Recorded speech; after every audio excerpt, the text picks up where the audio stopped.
আন্দোলন করা ছাত্র জনতাকে দমন করার নেশায় ধরেছে এই বিজেপি সদস্যকে।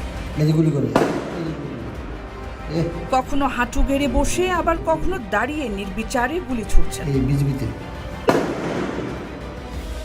রামপুরায় একাই ডজন খানেক ছাত্র জনতাকে ঘায়েল করা এই ঘাতককে শনাক্ত করা গেলেও পরিচয় মেলেনি। তবে যে কোনো মূল্যে ছাত্র জনতাকে দমিয়ে দেওয়ার জেদ যে কত তীব্র ছিল বোঝা যায় তার শরীরী ভাষাতেই। জুলাইয়ের 19 তারিখ রামপুরা, বাড্ডা, বনশ্রী, আফতাবনগর এলাকাগুলো ছিল রণক্ষেত্র।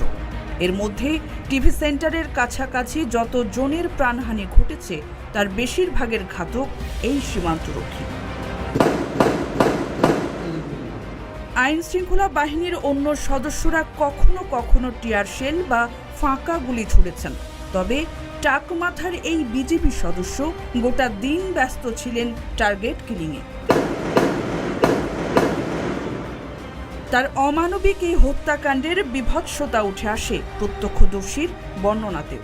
আসলে ওই সময়ে একটা যে দৃশ্য ছিল এবং ওই সময়ে যে ঘটনাটা ছিল, এটা আসলে হয়তো বলে কাউকে বোঝানোটা খুবই দুষ্কর, কারণ যে অমানবিকতার পরিচয় তারা দিয়েছে ওইখানে আসলে একটা টাইমে আমরা যখন দেখতে পেলাম যে পুলিশ তো আসলে নির্বিচারে গুলি করছিল, বাট সাথে যখন বিজেপি তাদের সাথে একত্রতা হয়ে তারা যখন আসলো রাস্তাতে, এবং ওর ভিতরে স্পেসিফিকভাবে আমি আসলে যতটুকু দেখেছি যে স্পেসিফিকভাবে এই বিজেপিগুলোর মধ্য থেকে একটা বিজেপি ছিল, একজন ছিল, আমি জানি না উনি কেউ, ওনার পরিচয় আমি জানি না, বাট উনি স্পেসিফিকভাবে ওই একজনই যতগুলো গুলি করেছে সাধারণ মানুষের উপরে নির্বিচারে, এবং সে প্রতিটা যে শ্যুট করেছে প্রতিটা শ্যুট ছিল টার্গেটেড, এবং প্রতিটা শ্যুটে প্রতিটা মানুষের গায়ে গুলি লেগেছে।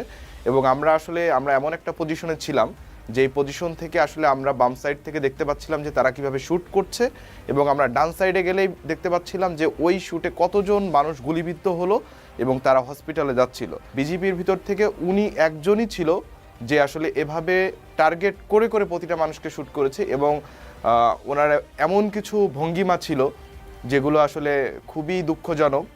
উনি শ্যুট করেছে, টার্গেট করে করে শ্যুট করছে, এবং আমি নিজের চোখে যেটা দেখলাম যে 3 জন মানুষকে শ্যুট করলো, এবং শ্যুট করার পরে উনি ওনার হাতটা বন্দুকটা নিয়ে ওনার হাতটা এভাবে উঁচিয়ে ধরে উনি একটা প্রতীক বহন করলো যে আমি গুলি করতে পেরেছি এবং ওদেরকে মারতে পেরেছি, হ্যাঁ উনি বিজিত, এরকম একটা প্রতীক উনি দেখালো, এবং যেটা আসলে খুবই মর্মান্তিক একটা দৃশ্য।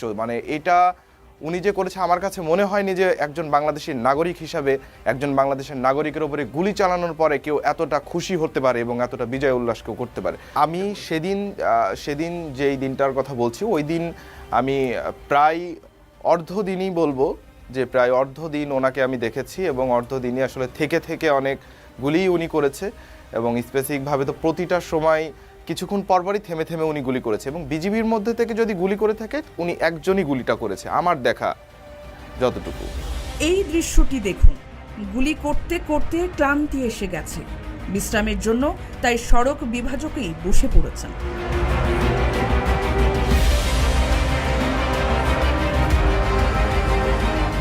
এ সময় কানে ফোন রেখে কোনো একজনকে পরিস্থিতি বর্ণনা করতেও দেখা গেছে তাকে।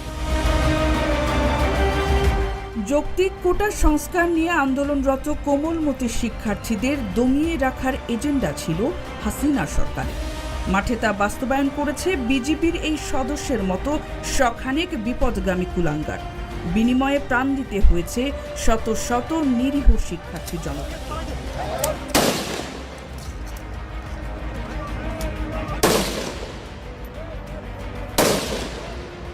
সম্প্রতি পিলখানায় এক সংবাদ সম্মেলনে আন্দোলন দমাতে কঠোর হওয়ার নির্দেশনা থাকলেও তা না মানার দাবি করেছিলেন বিজিবি মহাপরিচালক মেজর জেনারেল আশরাফুজ্জামান সিদ্দিকী। তার ভাষায়, পুলিশের চেয়ে 15 বা 20 গুণ বেশি মরণাস্ত্র আছে বিজিবির হাতে, তবে আন্দোলনের সময় এসব মরণাস্ত্র ব্যবহার করা হয়নি। কেন এত কম মোতায়েন হয়েছে সেজন্য আমাদের টাইম টু টাইম আগের স্বরাষ্ট্রমন্ত্রীর কাছে এবং রাষ্ট্রীয় পর্যায়ের নেতাদের কাছে কৈফিয়ত দিতে হয়েছে অসংখ্যবার। আর পুলিশের চাইতে বিজিবির 15-20 গুণ বেশি লিথাল ওয়েপন যেটাকে বলে, মারণাস্ত্র যেটাকে বলে বা আগ্নেয়াস্ত্র যাকে বলে, তা আছে। লাইট মেশিন গান রয়েছে, মেশিন গান রয়েছে, মর্টার রয়েছে, গ্রেনেড রয়েছে, রকেট বিধ্বংসী কয়েক প্রকার অস্ত্র রয়েছে। এগুলোর কোনোটাই ডেলিবারেটলি ইচ্ছাকৃতভাবেই এর মধ্যে মোতায়েন করা হয়নি। এইসব দাবির ঊর্ধ্বে বিচার প্রক্রিয়া এবং সুবিচার নিয়েও কথা বলেছিলেন মহাপরিচালক। আশ্বাস দিয়েছেন প্রমাণ পাওয়া গেলে দায়ীদের বিরুদ্ধে শাস্তিমূলক ব্যবস্থা নেবেন।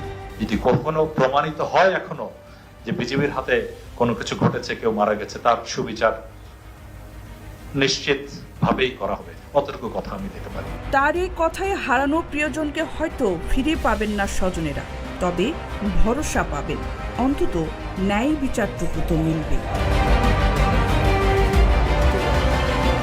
কারো কাছে স্বপ্ন পূরণ, কারো আনন্দের উপলক্ষ, আবার কারো জীবন পাল্টে দেওয়ার মুহূর্ত, কখনো জীবন বাঁচাতে সর্বোচ্চ গতিতে উড়ে চলা, কারো আবেগের শেষ মুহূর্ত, আপনজনের শেষ বিদায়ে শামিল হওয়া। এমন সব ইচ্ছে পূরণে সর্বনিম্ন ভাড়ায় দ্রুতগতির বাহন প্রবাসীর হেলিকপ্টার। আপনার প্রয়োজনে যোগাযোগ করুন আমাদের হটলাইনে